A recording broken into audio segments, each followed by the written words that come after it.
Good evening, folks, and welcome to this little digital painting session. It's for one of my latest paintings, and we're just quickly going to go through it. I'm starting on a new canvas, usually about an 8x11 size, 300 dpi. And for this piece, I'm really just doing a lot of exploration. I was using the reference, but I didn't want to copy the reference too closely. And so I'm just kind of playing around here and trying to add some texture to get started on.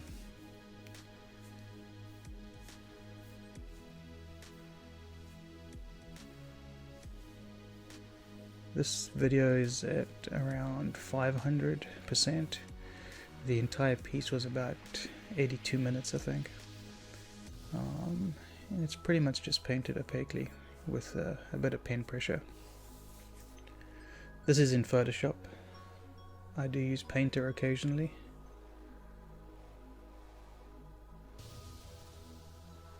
Right now I'm just playing around with some base colors, just looking for some muted tones that complement each other, some warm and cool colors together. I didn't really know what I was doing, so this is kind of just playing around and exploring. And now I'm just starting to block in a couple of colors, just trying to figure out the pose a bit. This is not how I'd start every painting. There are different ways to start. I can start with a finished line drawing, shape painting. Here, like I said, the whole thing is just about exploring and playing around.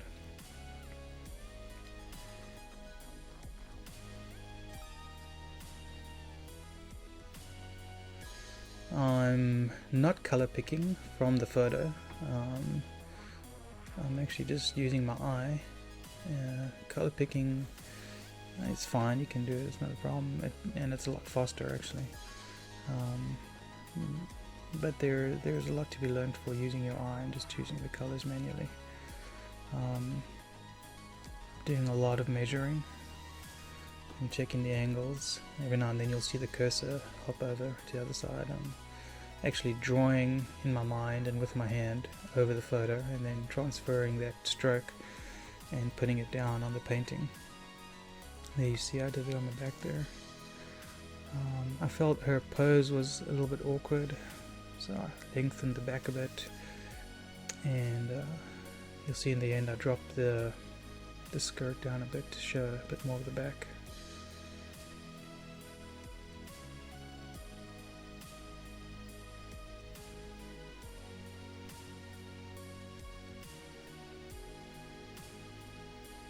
Yeah, just putting in some local colors. It's always good to put a mark down, put some color down. It gives you a good starting point, and from there you can judge that and then move on. You know, if it's correct you can leave it, if it's not then fix it.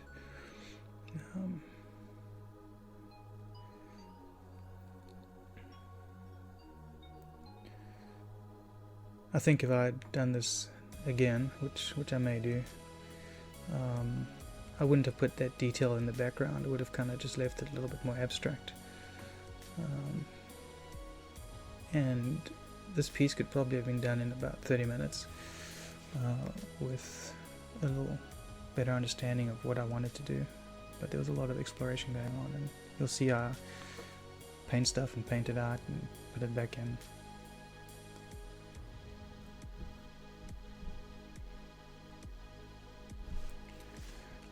So just looking for some texture, playing around with different lighting ideas. You always got to start with a good reference image. I think that's very important. So I spend a lot of time looking for the style of image that I want. But I've actually edited the reference image a bit to my liking, cropped it down, made sure it fit the proportions that I was looking for. And sometimes I'll copy the reference a lot closer. But this time you'll see I'll play around with it quite a bit. It wasn't exactly what I wanted. You'll see the color I'm putting in. There's the hot orange, and then the muted browns, and I'm just putting in a little bit of the color that I've noticed there, but in the end the whole figure is really only going to be separated into the lights and the darks. So you'll see there's going to be a very interesting pattern of the light falling on the figure, and then the dark, the shadow side, and there's not going to be too much variation in the color and the value within those areas. It's just a pretty way of showing off the form a little bit better.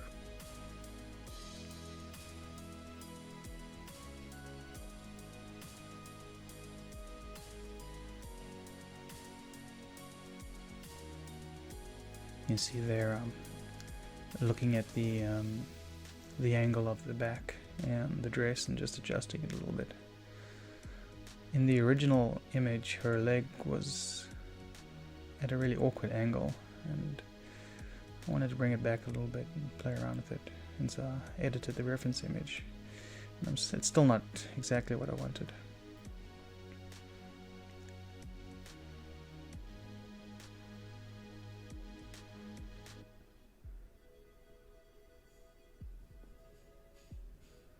And just keeping everything very rough at the moment.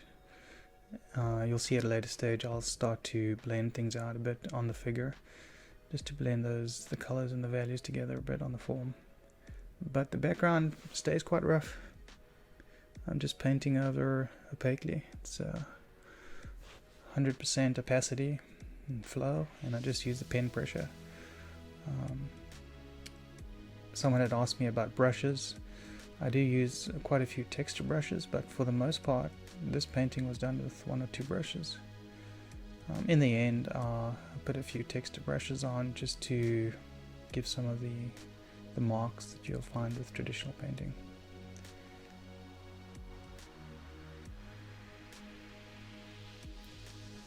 So as the painting evolves, I start to narrow my focus down to certain areas, and I spend a little bit more time fixing up what I see. I bounce around the painting quite a bit. One of the things I haven't done yet, and you'll see in a bit, is flipping the canvas.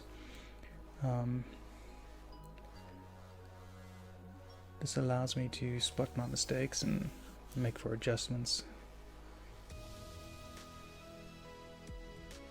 It's similar to painting traditionally and using a mirror to look at your piece.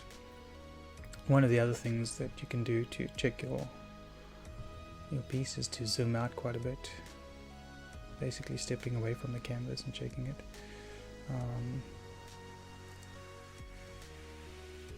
This piece will actually look quite good when viewed small, but when you zoom in you'll see it falls apart and it's actually very jagged, which is fine.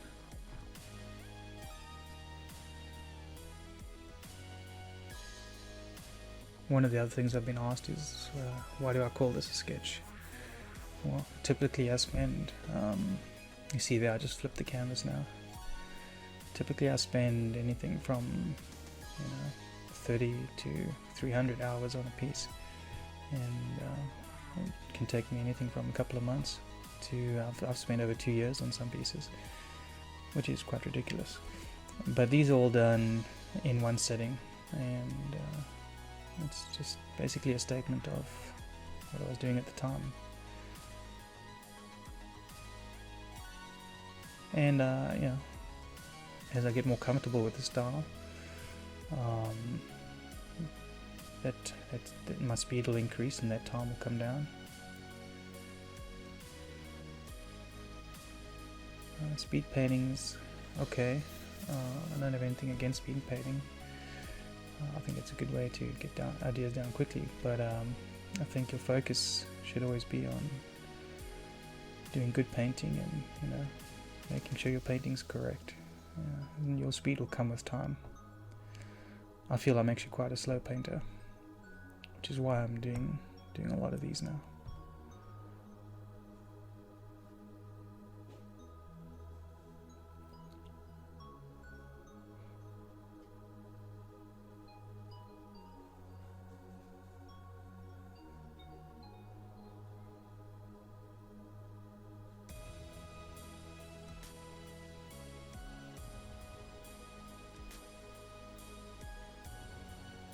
So yeah, I'm already starting to add a few smaller details of the hair strands in there.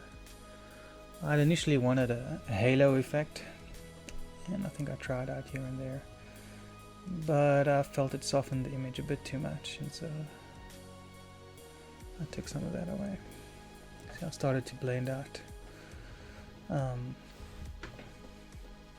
the colors and the form and the body, and for blending I use the smudge tool in Photoshop, and I just have a little smudge brush. I don't over blend, and this helps to keep my colors pure and helps just to define the form clearly.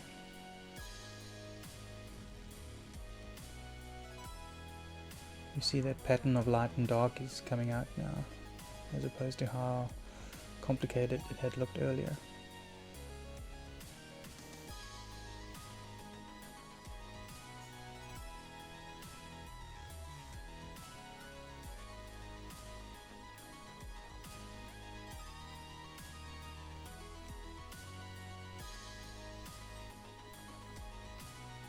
Trying out some different values and colors in the background.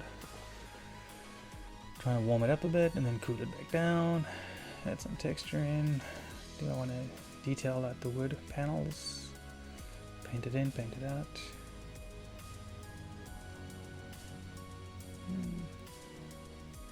Adding some hot colors into the dark areas just to make them sing a little bit. And then just putting some cool colors right next to them.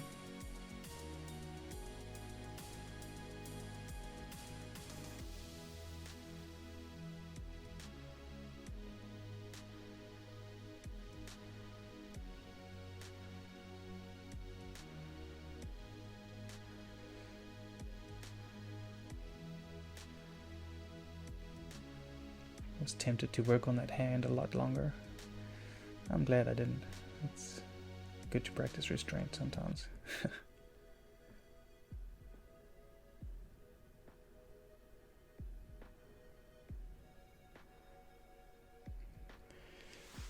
It's supposed to really only be one focus area for your painting, and I didn't want to spend too long detailing out areas that weren't really important to that focus area.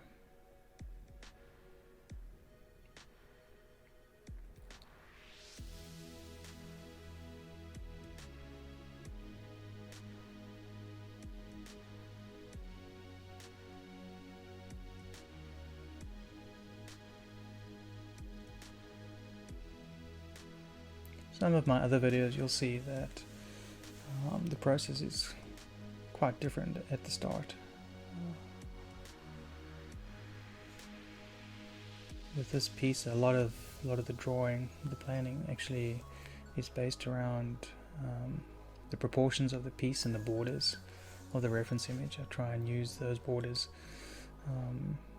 as angles, as distance, as lines to help me construct the image correctly, but you don't always need to do that.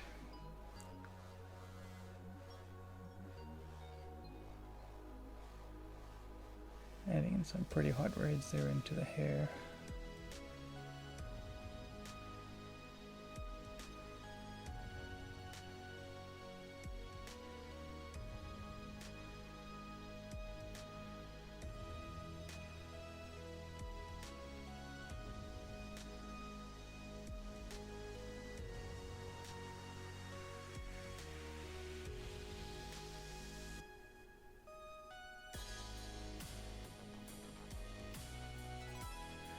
So here I was just trying to balance out the values, kind of moving away from the canvas a bit physically, and just trying to make some areas a bit darker and lighter to balance out the light of the window.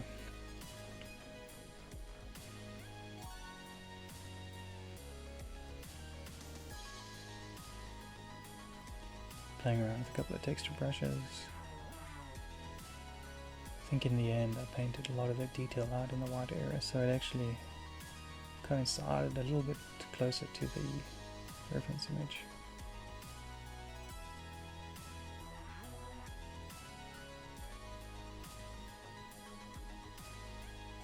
This is all painted on one layer. If you look at the layer menu over there, just painted opaquely on top of it. You know, not trying to do any effects in that. Right at the end, I turned down the saturation a bit. I just used a hue and saturation adjustment layer, and I dropped the overall saturation by about 5%. But that's pretty much about it.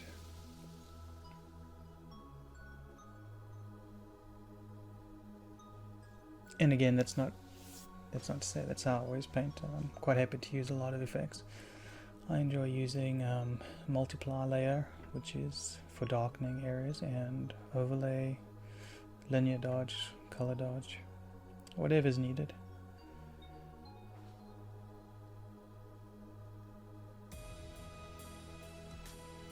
So here I move on to, that was the glow effect, and I knew that I wasn't sure I wanted it, so I saved the image, made a second, third layer, just tested it out here and there.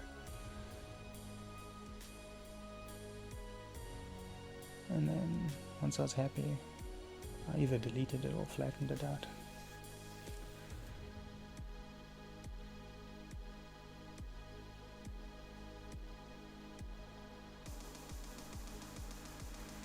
And pretty much coming to the end now. A few final adjustments. Flatten the image. Did that hue saturation adjustment. Sign it and it's done.